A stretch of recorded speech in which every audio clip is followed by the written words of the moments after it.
Welcome to GID60, Careers in the Visual Arts, and GID61, Portfolio. We are starting with the ending in mind, which is often a good place to start. Today we will listen to a commencement speech by Neil Gaiman at the Philadelphia's University of the Arts. He encouraged the graduating painters, musicians, writers, and designers to break the rules and think outside the box. Most of all, he encouraged them to make good art. As we begin to think about what each of you wants to accomplish in either or both of these classes and in your careers, I think his advice will be helpful. Enjoy. Thank you. I never really expected to find myself giving advice to people graduating from an establishment of higher education. I never graduated from any such establishment. I never even started at one. I escaped from school as soon as I could, when the prospect of 4 more years of enforced learning before I could become the writer I wanted to be seemed stifling. I got out into the world, I wrote, and I became a better writer the more I wrote, and I wrote some more, and nobody ever seemed to mind that I was making it all up as I went along. They just read what I wrote and they paid me for it, or they didn't. And often they commissioned me to write something else for them, which has left me with a healthy respect and fondness for higher education that those of my friends and family who attended universities were cured of long ago. Looking back, I've had a remarkable ride. I'm not sure I can call it a career, because a career implies that I had some kind of career plan, and I never did. The nearest thing I had was a list I made when I was about 15 of everything I wanted to do. I wanted to write an adult novel, a children's book, a comic, a movie, record an audiobook, write an episode of Doctor Who, and so on. I didn't have a career, I just did the next thing on the list. So I thought I'd tell you everything I wish I'd known starting out, and a few things that looking back on it, I suppose I did know. And that I'd also give you the best piece of advice I'd ever got, which I completely failed to follow. First of all, when you start out on a career in the arts, you have no idea what you're doing. This is great. People who know what they're doing know the rules, and they know what is possible and what is impossible. You do not, and you should not. The rules on what is possible and impossible in the arts were made by people who had not tested the bounds of the possible by going beyond them. And you can. If you don't know it's impossible, it's easier to do. And because nobody's done it before, they haven't made up rules to stop anyone doing that particular thing again.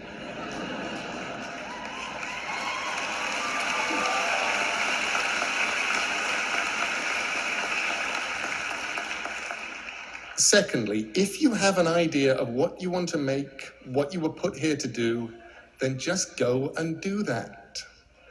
And that's much harder than it sounds, and sometimes in the end so much easier than you might imagine. Because normally there are things you have to do before you can get to the place you want to be. I wanted to write comics and novels and stories and films, so I became a journalist, because journalists are allowed to ask questions and to simply go and find out how the world works. And besides, to do those things, I needed to write, and to write well. And I was being paid to learn how to write economically, crisply, sometimes under adverse conditions, and on deadline. Sometimes the way to do what you hope to do will be clear-cut, and sometimes it'll be almost impossible to decide whether or not you're doing the correct thing, because you'll have to balance your goals and hopes with feeding yourself, paying debts, finding work, settling for what you can get. Something that worked for me was imagining that where I wanted to be, which was an author, primarily of fiction, making good books, making good comics, making good drama, and supporting myself through my words. Imagining that was a mountain, a distant mountain, my goal. And I knew that as long as I kept walking towards the mountain, I'd be all right. And when I truly was not sure what to do, I could stop and think about whether it was taking me towards or away from the mountain. I said no to editorial jobs on magazines, proper jobs that would have paid proper money, because I knew that, attractive though they were, for me, they would have been walking away from the mountain. And if those job offers had come earlier, I might have taken them, because they still would have been closer to the mountain than I was at that time. I learned to write by writing. I tended to do anything as long as it felt like an adventure, and to stop when it felt like work, which meant that life did not feel like work. Thirdly, when you start out, you have to deal with the problems of failure. You need to be thick-skinned to learn that not every project will survive. A freelance life, a life in the arts, is sometimes like putting messages in bottles on a desert island and hoping that someone will find one of your bottles and open it and read it and put something in a bottle that will wash its way back to you. Appreciation or a commission or money or love. And you have to accept that you may put out hundreds of things for every bottle that winds up coming back. The problems of failure are problems of discouragement, of hopelessness, of hunger. You want everything to happen and you want it now, and things go wrong. My first book, a piece of journalism I'd done only for the money, and which had already bought me an electric typewriter from the Advance, should have been a bestseller. It should have paid me a lot of money if the publisher hadn't gone into involuntary liquidation between the first print run selling out and the second print run never happening, and before any royalties could be paid. It would have done. And I shrugged, and I still had my electric typewriter and enough money to pay the rent for a couple of months, and I decided that I'd do my best in future not to write books just for the money. If you didn't get the money, then you didn't have anything. And if I did work I was proud of, and I didn't get the money, at least I'd have the work. Every now and then, I forget that rule. And whenever I do, the universe kicks me hard and reminds me. I don't know that it's an issue for anybody but me, but it's true that nothing I did where the only reason for doing it was the money was ever worth it, except as bitter experience. Usually I didn't wind up getting the money either. The things I did because I was excited and wanted to see them exist in reality have never let me down, and I've never regretted the time I spent on any of them. The problems of failure are hard. The problems of success can be harder because nobody warns you about them. The first problem of any kind of even limited success is the unshakable conviction that you're getting away with something, and that any moment now they will discover you.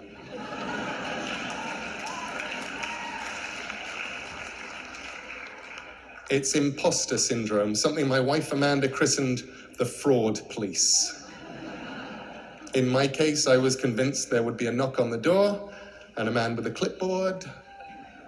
I don't know why he had a clipboard, but in my head, he always had a clipboard, would be there to tell me it was all over and they'd caught up with me, and now I would have to go and get a real job, one that didn't consist of making things up and writing them down and reading books I wanted to read, and then I would go away quietly and get the kind of job where I would have to get up early in the morning and wear a tie and not make things up anymore. The problems of success, they're real. And with luck, you'll experience them. The point where you stop saying yes to everything because now the bottles you threw in the ocean are all coming back and you have to learn to say no. I watched my peers and my friends and the ones who were older than me, and I'd watch how miserable some of them were. I'd listen to them telling me they couldn't envisage a world where they did what they've always wanted to do anymore, because now they had to earn a certain amount every month just to keep where they were. They couldn't go and do the things that mattered and that they'd really wanted to do, and that seemed as big a tragedy as any problem of failure. And after that, the biggest problem of success is that the world conspires to stop you doing the thing that you do because you're successful. There was a day when I looked up and realized that I had become someone who professionally replied to email and who wrote as a hobby. I started answering fewer emails and was relieved to find I was writing much more. Fourthly, I hope you'll make mistakes. If you make mistakes, it means you're out there doing something. And the mistakes in themselves can be very useful. I once misspelled Caroline in a letter, transposing the A's and the O, and I thought, Caroline looks almost like a real name. Remember, whatever discipline you're in, whether you're a musician or a photographer, a fine artist or a cartoonist, a writer, a dancer, a singer, a designer, whatever you do, you have one thing that's unique. You have the ability to make art. And for me, and for so many of the people I've known, that's been a lifesaver. The ultimate lifesaver. It gets you through good times and it gets you through the other ones. Sometimes life is hard. Things go wrong in life and in love and in business and in friendship and in health and in all the other ways that life can go wrong. And when things get tough, this is what you should do. Make good art. I'm serious. Husband runs off with a politician, make good art. Leg crushed and then eaten by a mutated boa constrictor, make good art. IRS on your trail, make good art. Cat exploded, make good art. Someone on the internet thinks what you're doing is stupid or evil or it's all been done before, make good art. Probably things will work out somehow, and eventually time will take the sting away, and that doesn't even matter. Do what only you can do best. Make good art. Make it on the bad days, and make it on the good days too. And fifthly, while you're at it, make your art. Do the stuff that only you can do. The urge starting out is to copy, and that's not a bad thing. Most of us only find our own voices after we've sounded like a lot of other people. But the one thing that you have that nobody else has is you. Your voice, your mind, your story, your vision. So write and draw and build and play and dance and live as only you can. The moment that you feel that just possibly you're walking down the street naked, exposing too much of your heart and your mind and what exists on the inside, showing too much of yourself, that's the moment you may be starting to get it right. The things I've done that worked the best were the things I was the least certain about. The stories where I was sure they'd either work or more likely be the kind of embarrassing failures that people would gather together and discuss until the end of time. They always had that in common. Looking back at them, people explain why they were inevitable successes, and when I was doing them, I had no idea. I still don't.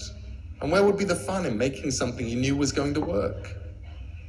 And sometimes the things I did really didn't work. There are stories of mine that have never been reprinted. Some of them never even left the house. But I learned as much from them as I did from the things that worked. Okay, sixthly, I'm going to pass on some secret freelancer knowledge. Secret knowledge is always good, and it's useful for anyone who ever plans to create art for other people, to enter a freelance world of any kind. I learned it in comics, but it applies to other fields too, and it's this. People get hired because somehow they get hired. In my case, I did something which these days would be easy to check and would get me into a lot of trouble, and when I started out in those pre-internet days seemed like a sensible career strategy. When I was asked by editors who I'd written for, I lied. I listed a handful of magazines that sounded likely, and I sounded confident, and I got jobs.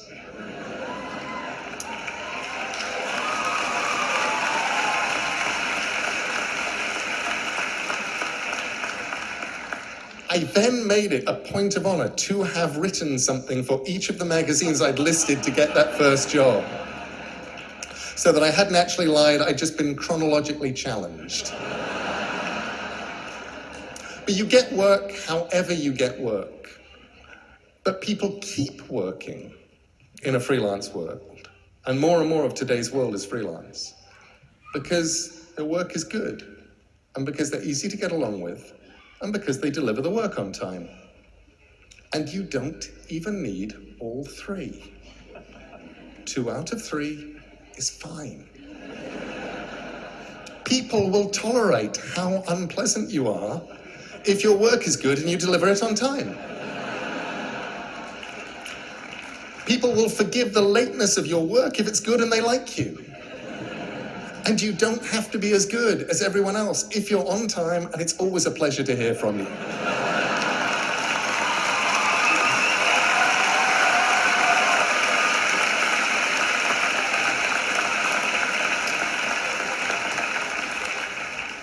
So when I agreed to give this address, I thought, what is the best piece of advice I was ever given? And I realized that it was actually a piece of advice that I had failed to follow. And it came from Stephen King. It was 20 years ago, at the height of the success, the initial success of Sandman, the comic I was writing. Thank you. I was writing a comic people loved, and they were taking it seriously. And Stephen King liked Sandman and my novel with Terry Pratchett, Good Omens, and he saw the madness that was going on, the long signing lines, all of that stuff. And his advice to me was this. He said, this is really great. You should enjoy it. And I didn't. Best advice I ever got that I ignored. Instead, I worried about it. I worried about the next deadline, the next idea, the next story. There wasn't a moment for the next 14 or 15 years that I wasn't writing something in my head or wondering about it. And I didn't stop and look around and go, this is really fun. I wish I'd enjoyed it more. It's been an amazing ride, but there were parts of the ride I missed because I was too worried about things going wrong, about what came next, to enjoy the bit that I was on. That was the hardest lesson for me, I think, to let go and enjoy the ride, because the ride takes you to some remarkable and unexpected places. And here on this platform today, for me, is one of those places. And I am enjoying myself immensely.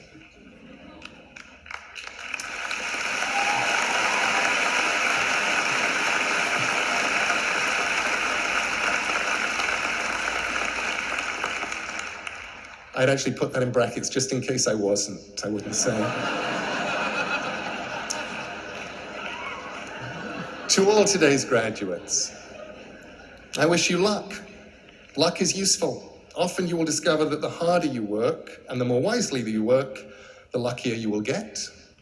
But there is luck, and it helps. We're in a transitional world right now, if you're in any kind of artistic field, because the nature of distribution is changing.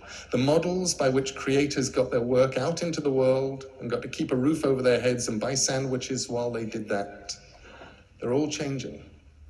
I've talked to people at the top of the food chain, in publishing, in bookselling, in music, in all those areas, and no one knows what the landscape will look like 2 years from now, let alone a decade away.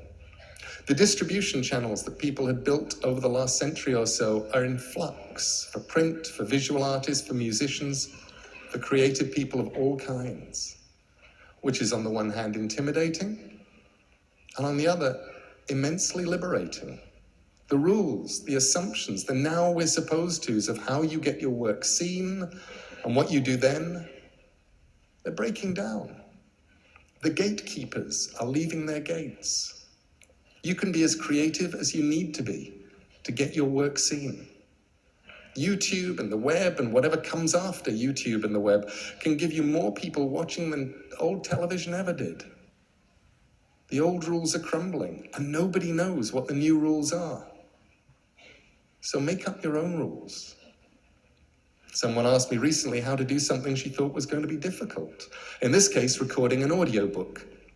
And I suggested she pretend that she was someone who could do it.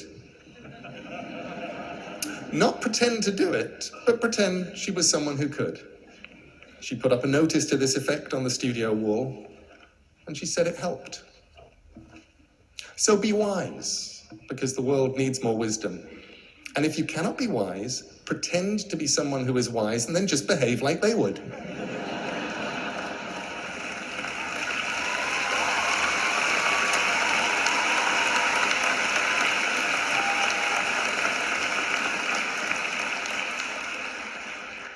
And now go and make interesting mistakes, make amazing mistakes, make glorious and fantastic mistakes, break rules, leave the world more interesting for your being here.